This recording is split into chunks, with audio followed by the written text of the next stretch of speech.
Hello, my dear students.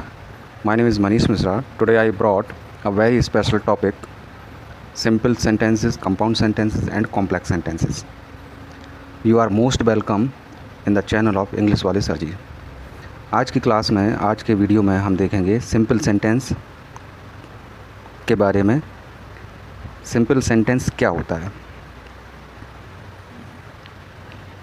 Simple sentence का मतलब कम से कम एक सब्जेक्ट होना चाहिए और एक वर्ब होनी चाहिए। जैसे यू आर प्लेइंग, तो यू आपका एक सब्जेक्ट है, आर प्लेइंग आपकी एक वर्ब है। कम से कम दो चीज़ें होनी चाहिए, आगे आप कितनी भी चीज़ें लगा सकते हैं। तो एक सिंपल सेंटेंस में सब्जेक्ट और वर्ब होना अनिवार्य है। You have done it well. अब इसमें देखिए, यू आपका एक सब्जेक्ट है, हैव डन आपकी वर्ब है, इट आपका ऑब्जेक्ट है और वेल आपका एक एडवर्ब है। कुल मिलाकर यहाँ पर ये एक पूरा मीनिंग दे रहा है। तो जब एक सब्जेक्ट वर्ब के साथ जुड़ता है तो पूरा मीनिंग देता है। तो इसे कहते हैं सिंपल सेंटेंस। अब बात करते हैं कंपाउंड सेंटेंस।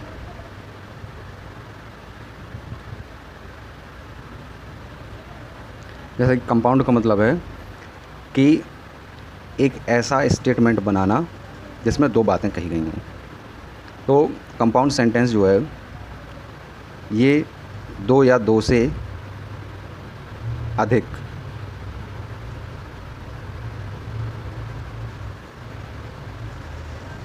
सिंपल सेंटेंस से मिलकर बनता है और इन सिंपल सेंटेंस को हम कह सकते हैं इंडिपेंडेंट सेंटेंस। तो कंपाउंड सेंटेंस क्या है? ऐसा सेंटेंस जिसमें दो या दो से अधिक सिंपल सेंटेंस अर्थात इंडिपेंडेंट यानी स्वतंत्र वाक्य जुड़ते हैं, तो वो आपकी कंपाउंड सेंटेंस बनती है। अब कंपाउंड सेंटेंस को जानने के लिए दूसरा तरीका आपको ध्यान क्या रखना है, सबसे बढ़िया ट्रिक है, हमने आपको बताया था फैन बॉयज़, प्रीवियस वीडियो में बताया था। फैन बॉयज़ ये आपके कोऑर्डिनेटिंग कंजंक्शंस होते हैं। कोऑर्डिनेटिंग कंजंक्शंस क्या होते हैं? फैन बॉयज़, एफ का मतलब फॉर, ए का मतलब एंड, एन का मतलब नॉर, बी का मतलब बट, ओ का मतलब और, वाई का मतलब येट, एस का मतलब सो। अगर ये कंजंक्शंस आपको दिखाई देते हैं तो आप समझ जाइए कि वो सेंटेंस आपका कंपाउंड सेंटेंस ही होगा, ये श्योर है बिल्कुल। देखते हैं एग्जांपल्स कुछ। He lives in a city, ये एक आपका सिंपल सेंटेंस हो गया, एक इंडिपेंडेंट सेंटेंस हो गया, स्वतंत्र वाक्य हो गया, क्योंकि इसका पूरा मीनिंग है। इसको हम जोड़ सकते हैं किसी एक कोऑर्डिनेटिंग कंजंक्शन से। जोड़ दिया but his father lives in a village. देखिए, बट का यूज़ हम विरोधाभास के लिए करते हैं। जब विरोध प्रकट किया जाए, वह शहर में रहता है, उसका पिता गांव में रहता है, तो ये दोनों विरोधाभास हैं। तो यहाँ पर जब विरोधाभास होता है बट लगाते हैं, तो ये एक इंडिपेंडेंट सेंटेंस हुआ और ये भी एक आपका इंडिपेंडेंट सेंटेंस हुआ। जब दो इंडिपेंडेंट सेंटेंस किसी कोऑर्डिनेटिंग कंजंक्शन से जुड़ते हैं तो वो आपकी सेंटेंस कौन सी कहलाएगी? ये आपका कंपाउंड सेंटेंस बन जाएगा। तो अच्छे समझ में आ गया हो कंपाउंड सेंटेंस क्या होता है। दूसरा एग्जांपल ले लेते हैं।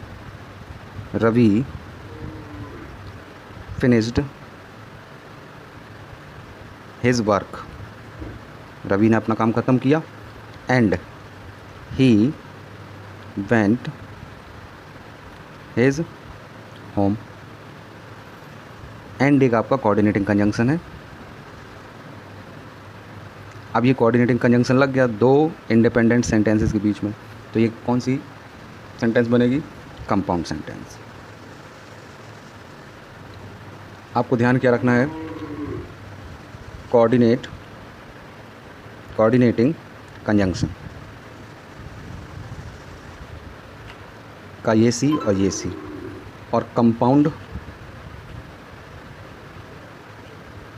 का ये सी, तो यहाँ पर ट्रिपल सी हो गया।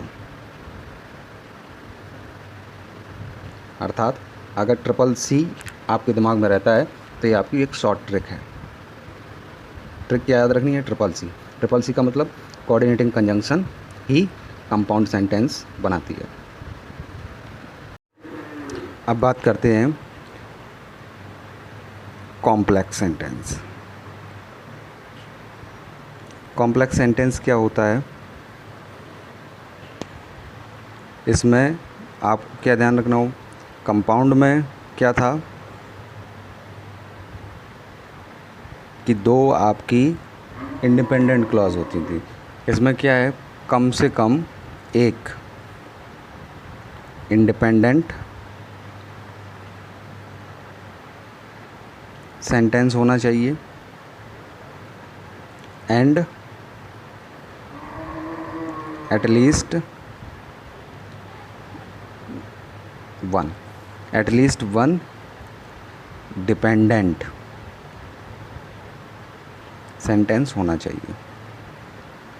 मतलब जो कॉम्प्लेक्स सेंटेंस होता है उसमें आपका एक इंडिपेंडेंट सेंटेंस होना चाहिए और कम से कम एक डिपेंडेंट सेंटेंस होना चाहिए।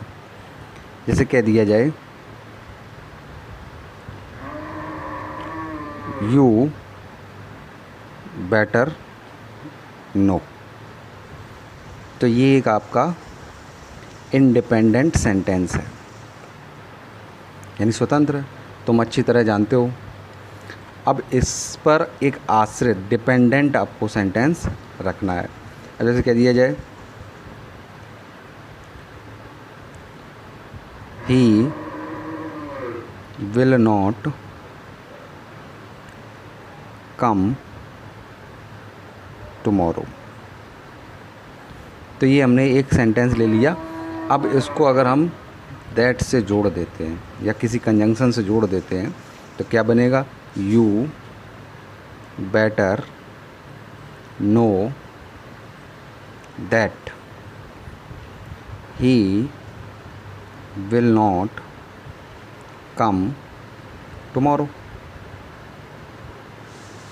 तो यहाँ दैट एक आपका कंजंक्शन लगाया, एक ये आपका इंडिपेंडेंट हो गया और ये एक आपका डिपेंडेंट हो गया। इंडिपेंडेंट सेंटेंस और ये डिपेंडेंट सेंटेंस, तो ये दोनों आपके एक कंजंक्शन दैट से जुड़े हैं और दैट एक आपका सबऑर्डिनेटिंग कंजंक्शन होता है। और कंजंक्शंस के बारे में मैं आपको बता चुका हूँ। फैन बॉयज़ को छोड़कर जितने भी कंजंक्शंस हैं वो सभी आपके सबऑर्डिनेटिंग कंजंक्शंस होते हैं। जैसे कह दिया इफ़ लगा दिया जाए, व्हेन लगा दिया जाए, वेयर, वेदर, और कह दिया जाए hence, since, then, thus, because, etc. ये सभी आपके सबऑर्डिनेटिंग कंजंक्शंस होते हैं। अब आपको ध्यान क्या रखना है? कॉम्प्लेक्स सेंटेंस क्या होते हैं? एक आपका इंडिपेंडेंट सेंटेंस में अगर सबऑर्डिनेटिंग कंजंक्शन लग जाए और साथ में एक डिपेंडेंट सेंटेंस जुड़ जाए तो ये क्या बनेगी? आपकी एक कॉम्प्लेक्स सेंटेंस बन जाएगा। तो इसमें आपकी ट्रिक क्या याद रखनी है? सबऑर्डिनेटिंग कंजंक्शन यहाँ पर इसका एस, इसका सी और कॉम्प्लेक्स सेंटेंस का सी। तो इन तीनों को मिलाकर बनाते हैं SCC। आपको दिमाग में ये रखना है, SCC मतलब सबऑर्डिनेटिंग कंजंक्शन से ही कॉम्प्लेक्स सेंटेंस बनता है। Thank you.